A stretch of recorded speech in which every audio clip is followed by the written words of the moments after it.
नमस्कार दोस्तों, फिर से एक बार मैं नरेश महानंद आपका लाइव शो में स्वागत करता हूं। दोस्तों, आज हम बात करने वाले हैं कि किसी से अगर व्यभिचार हो गया है तो उससे कैसे बचें या व्यभिचार के पापों से कैसे छुटकारा प्राप्त करें। इस विषय पर आज हम चर्चा करने वाले हैं। तो चलिए शुरू करते हैं। दोस्तों, ज़्यादातर अगर हम देखें कि हर घर में कुछ ना कुछ हमसे होता ही रहता है, सारे दुनिया में। क्योंकि देखो, सबसे बड़ी जो चीज़ है व्यभिचार होने की, वो सबसे बड़ी पहली चीज़ है आँख, है ना। आँख से क्या होता है, मैं आपको एक बात बता रहा हूँ कि जब आप देखते हैं, है? जब आप देखते हैं तो आपके विचार में वो दृश्य बनता है, आपकी सोच बदल जाती है और आप वही चाहने लगते हैं और आपका वो काम को करने के लिए आपका मन जो है प्रेरित करता है आपको जाने के लिए, करने के लिए। और उसमें आपका हाथ साथ देता है, उसमें आपके पैर साथ देते हैं और उसके बाद उसमें पूरा शरीर आपका साथ देने लग जाता है। लेकिन पहले तो ऐसा था कि व्यभिचार जो है किसी के साथ हम बिस्तर होने पर या रिलेशनशिप रखने पर ही होता था। बट अभी प्रभु यीशु मसीह ने ये बोल चुका है कि व्यभिचार तो देखने से, विचार करने से, सोचने से हो जाता है। और इस सोच के लिए हम ऐसे किसी को बोल नहीं सकते, ब्लेम नहीं लगा सकते कि तुम व्यभिचार किए ही नहीं हो, क्योंकि हर किसी से होता है व्यभिचार। जब उसने देख लिया, मन में ठान लिया, सोच लिया, यानी कि वो भी व्यभिचार है। तो यहाँ पर आज बहुत सारे लोग जो हैं व्यभिचार से निपट रहे हैं, कोशिश कर रहे हैं बाहर निकलने का, बचने का। मसीह जीवन में बहुत सारे लोग अपने जीवन को बदलने के लिए ही आते हैं, लेकिन हमारा शारीरिक जीवन जैसे सिक्के का दो पहलू होता है ना, आगे पीछे, उसी प्रकार से एक आगे में जो है वो आत्मिक जीवन है और पीछे में ये सांसारिक जीवन है, चित्त और पट। तो ये दोनों को साथ लेकर के चलना बहुत मुश्किल हो जाता है।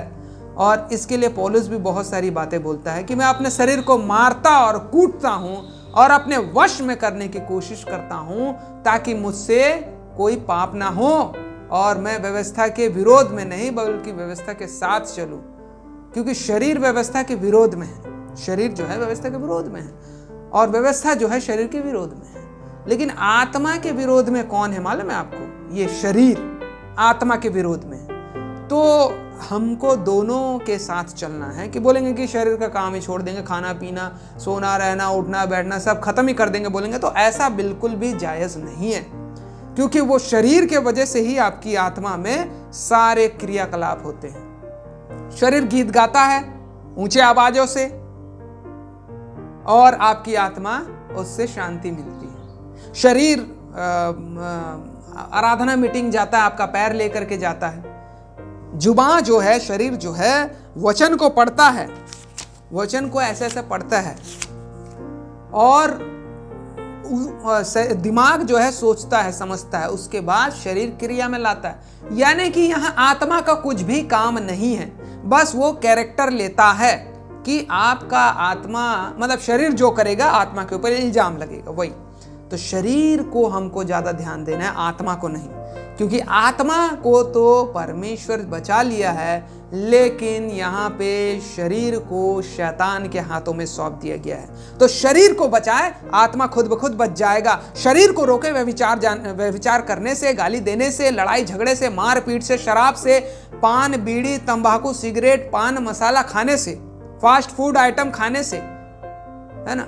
और जो शरीर को हानि पहुंचाती है, हमारे ऑर्गन्स को डिस्ट्रॉय करती है, ऐसे चीज़ों से हमें परहेज करना है। तो अब आते हैं मुद्दे में कि अगर किसी के साथ हमारा व्यभिचार हो गया है, चाहे हम बिस्तर हो गए हों, चाहे वो देख लिए हों, तो क्या करना है? हमें तुरंत ही बाइबल के अनुसार अपने पापों को मान करके, अंगीकार करके, परमेश्वर के सामने घुटना टेक करके अपने जीवन से परमेश्वर से क्षमा, माफी और गिड़गिड़ाना है उसके सामने, ताकि वो हमें क्षमा करेगा। जिस प्रकार से यहाँ पे अगर हम निकालते हैं जॉन, है ना, पहला यूहन्ना उसका 1:1-9, पहला यूहन्ना 1 उसका 1:9 में यहाँ क्या लिखा हुआ है? यहाँ लिखा है यदि हम अपने पापों को मान ले तो वह हमारे पापों को क्षमा करने और हमें सब अधर्म से शुद्ध करने में विश्वास योग्य और धर्मी है। ये बात को याद रखें। और आप ऐसे बोल रहे हैं कि यदि कहें कि हमने पाप नहीं किया, वो तो ऐसे ही देख लिया यार, देख लेने से कोई पाप होता है क्या है? तो उसे झूठा ठहराते हैं, परमेश्वर को झूठा ठहराते हैं और उसका वचन हम में नहीं है। तो हमें डेली अपने पापों के लिए प्रार्थना करना है। सुबह से शाम तक जो भी हमारे काम हो जाते हैं, हमारे आंखें सुनती है, हमारे आंखें देखती है, हमारे कान सुनते हैं, हमारे जुबान बोलती है, तो ये सारे चीज जो है हमारे शरीर को अशुद्ध करता है, हमारे आत्मा को अशुद्ध करता है। तो हमें क्या करना है? घुटना टेक करके परमेश्वर से हर रात को सोते समय बिस्तर में जाने से पहले, प्रभु ये आज मैंने ये गलती किया, कल दोबारा ना करूं, मुझे ये शक्ति और सामर्थ्य बोल करके क्षमा मांगे, ताकि परमेश्वर आपको माफ करे। ये बहुत ही गंभीर बात है। हमारे जीवन में परमेश्वर की आशीष बनी रहती है, हमारे पाप क्षमा होते रहते हैं, क्योंकि प्रिय पुत्र प्रभु यीशु मसीह जो हैं वो हमारे पापों के लिए पहले से ही सैक्रिफाइस हो गए, बलिदान हो गए, और आज उन्हीं के बलिदान के कारण से हम बचे हैं। हमें मौका मिलता है दोबारा। इस बात को याद रखें और परमेश्वर के वचनों में आप आगे बढ़ते जाएं। तो दोस्तों, आज के लिए इतना ही, और इसी प्रकार से हम आपको नए नए विश्वास में आगे बढ़ाएंगे, आपको मजबूती लाते जाएंगे। आप हमारे YouTube चैनल को देखना ना भूलें, हमारे चैनल को सब्सक्राइब करें, लाइक करें, शेयर करें। तब तक के लिए हम अलविदा चाहते हैं। परमेश्वर आप सभी को आशीष दे। नमस्कार, गुड बाय।